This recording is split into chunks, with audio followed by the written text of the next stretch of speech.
Salut! La ce te gândești? Păi, uite, aș vrea să merg la Beach Place, dar n-am bani. Fii atent, te învăț eu o schemă, mergem acum la Costinești și stăm pe plajă până începe. Nu o să meargă. N-ai auzit că au pus garduri mult mai înalte anul ăsta? Sărim gardul, nimic nu știi, lasă-mă pe mine, mă ocup eu. Așa, deci fii atent, îți fac avânt și sari, tot ok? Dar ce să sar eu? Păi, ideea ta, sar tu. Lasă frate că sar eu.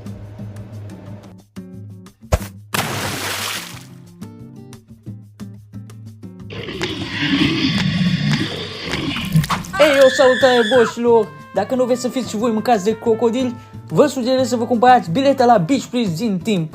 Dar grăbiți-vă, pentru că pe 7 aprilie punem stop vânzării de bilete, ca să putem anunța unul din headlineri. Nu tu 6ix9ine. Du-te de aici, am zis unul din headlineri.